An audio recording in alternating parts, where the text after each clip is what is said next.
Now we spoke about this on so many occasions, no? That within this system, in the system of human being, there are these forces, like something that these two forces, it appears, no? One that is seem to pull our attention or keep the attention in our bodily existence and upon our person and the conflicts and the things about life generally in a lowly way.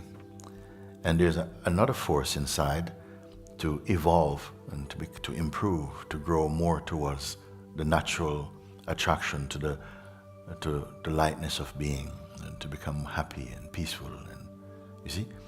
And so now you speak of resistance. Where would you put that in these two polarities? It would be the thing that is trying to keep you in the state of being a personal and in resistance and disagreement, and not feeling tired of when it comes to coming to satsang and stuff like this. No, you see that. And I spoke about it and say that these forces are only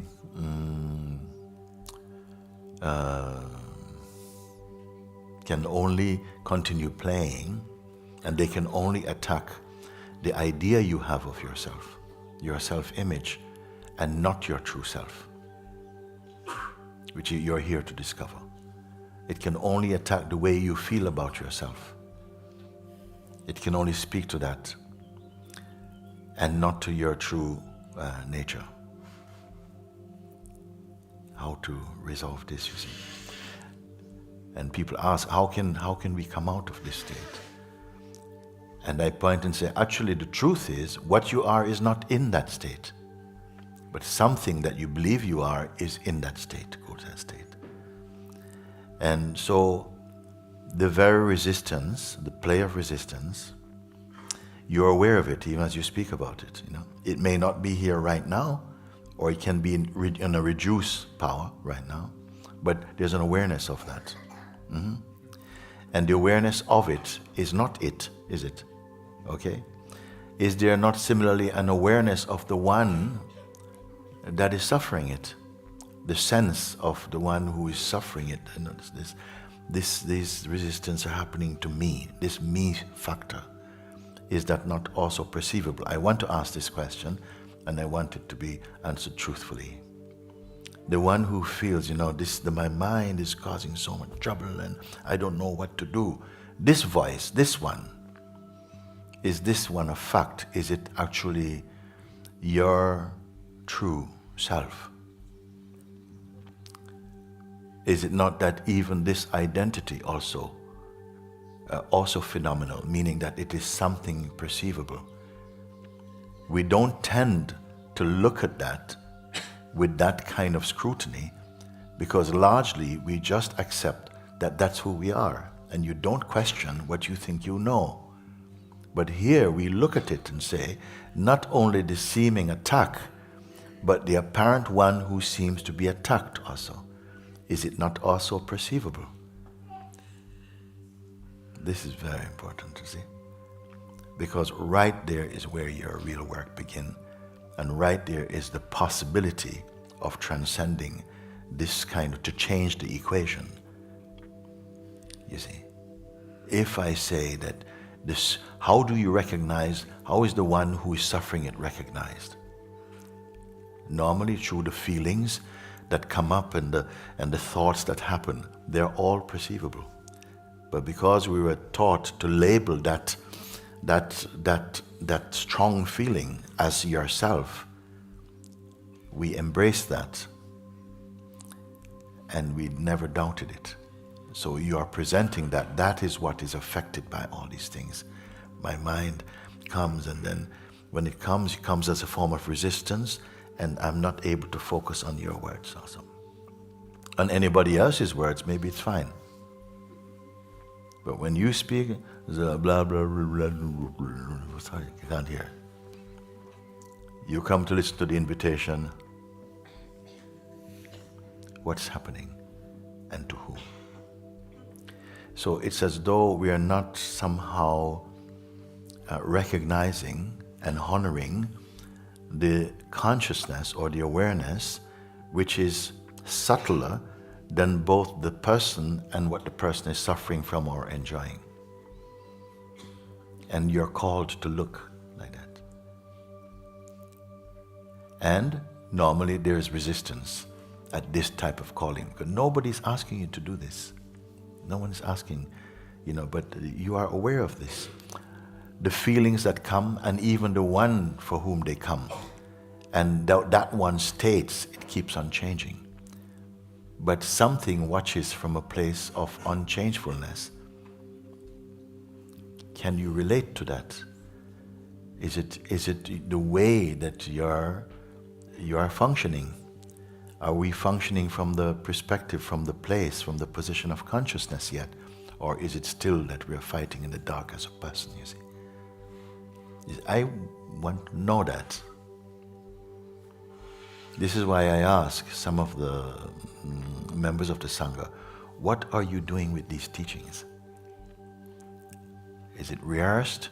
Is it just a kind of mental conviction? Or is it active? Is it alive for you? Because I would assume, if I could say that, no, that you have already been shown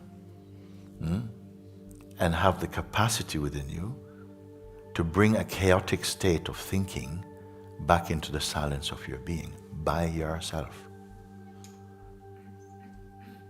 So what happens when these states are playing? Isn't there already a suspicion, but this is another sneaky play, it cannot be, it's not true? Or do we just go along with it and cooperate with the state? Now we hear someone who just said, it works, it works, it works. Can you say it works, it works, it works? Or is it the mind that works and works and works? Identity springs up with what's going on around. Are you not able to perceive that? Even without effort, don't you just know this? I'm asking. You see, do we have to work at figuring out, is this a kind of play? Or do you not intuitively, spontaneously know that again it's a kind of a mind attack? And a mind attack upon who and upon what? You see, this is the power of self-inquiry. And it works. It is like standing in front of a mirror and observing the reflection of your face. Have you ever gone in front of a mirror and there's nobody there? No reflection.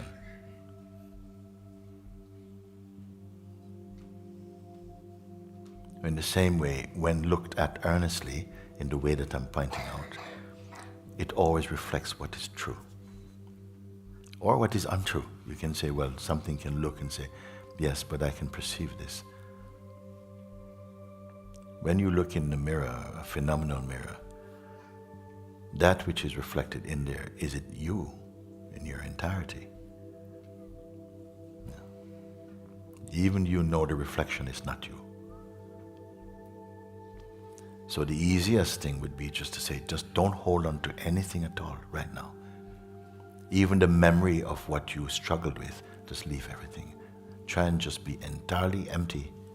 We can do it, it's not difficult. Let go. Don't be a container of any thought, any memory, any concepts. How long will it take? 1 minute, 2 minutes, instantly, few seconds? To just don't be holding anything. No question, no self-assessment, nothing of memory. Is possible for you? Keep whatever springs up in your mind, just for the moment, don't purchase, don't hold on to anything at all. And any of you can do this, in fact. It's a very simple and immediate way. Just let go of, don't hold any shape or any intention for now.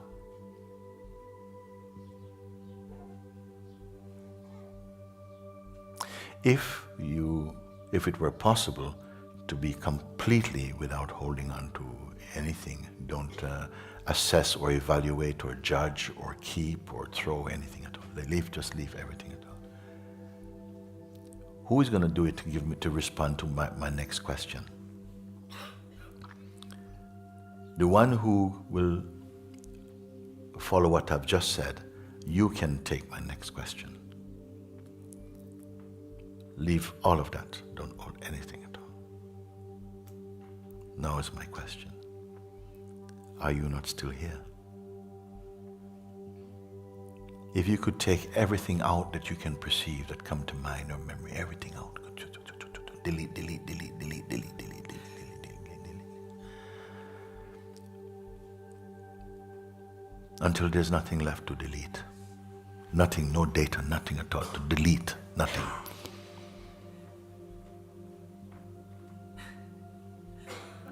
What is here that cannot be deleted? That even the deleter is deleted. What remain here?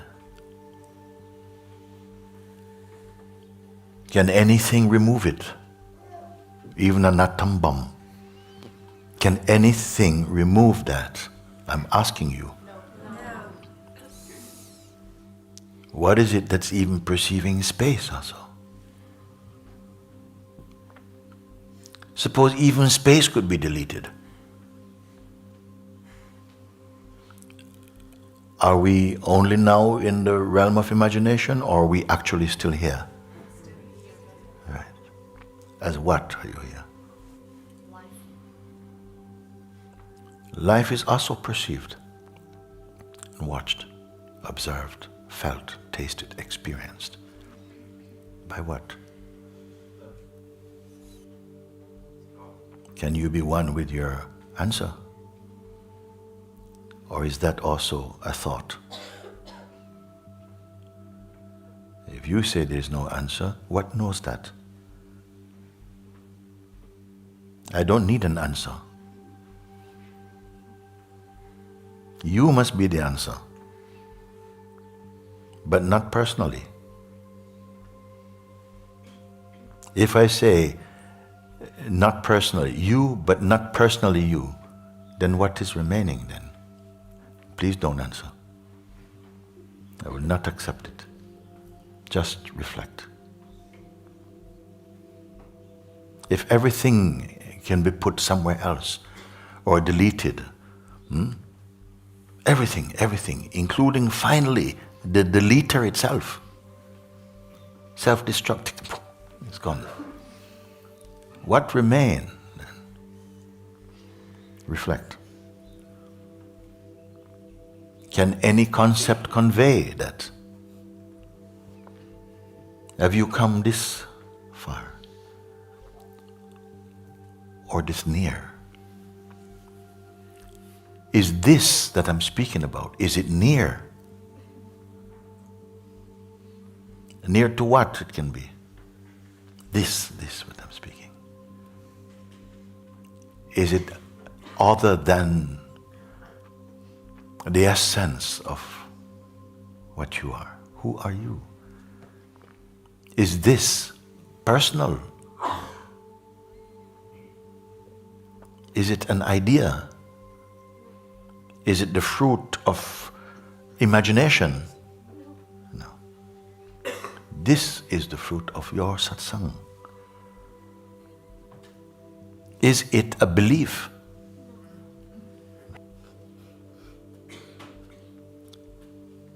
Can anything be in resistance to this? Does it mean anything? Something is resisting this. Who cares? What is its result? Oh, something is agreeing with this. Who cares? What is the result? Are my words offensive? Defensive? It is there before even the one who looks in the mirror. Is it an abstraction? And is it significant? Yes. This I will allow.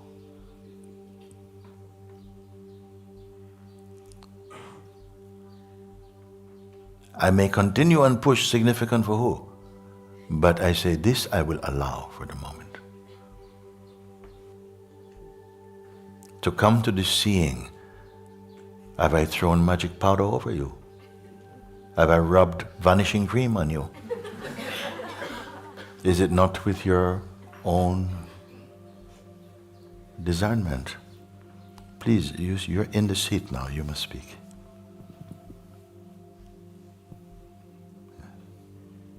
Now we may say, nevertheless, it cannot be denied.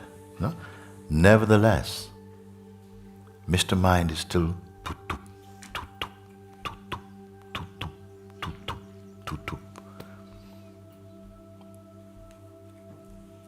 which means what for you? Who are you, by the way? You reported that cannot be denied. Meaning, we cannot refute it. We cannot say, but it doesn't exist. Who are you then? Where must you be to affirm or deny the existence of that? Can you be other than that? Can you be looking at that which is inscrutable and limitless and say, yes, it is limitless, from outside? Where would this voice come from also to testify to the unity and the limitlessness? Am I speaking too fast or going too far this morning? Did you come to find out something else? Because the mind will say, yes, that is the highest. But let's get back to reality. There are things to do, places to go, people to meet, money to be made. Time is money. To whom does it speak? Watch. Now, there is a tendency to listen like this. And at the end of formal satsang, we go out and you have your breakfast or whatever it is. And it's like, that was just something we did in the mandir. We talked about this thing. Hey, what's for dinner? This is mind. While you're having breakfast, it's one thing. What's for lunch? While you're eating lunch, what's for dinner? And why display? It seems to distract you from this instant, from this now. And I'm talking about a now which is not a quality of time. When you say that even if you can, I don't know if you even confirm, that even space is also perceived. Space being the most subtle of what we may classify as phenomenality. I mean, it is perceivable. When you're in the position to even assert that space itself is perceivable and perceived, who or what are you? And did you just become that?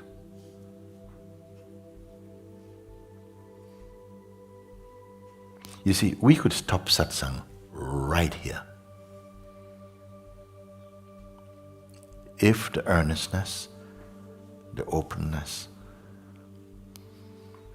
the honesty of recognition became priceless for you. That which exists cannot cease to exist, and that which does not exist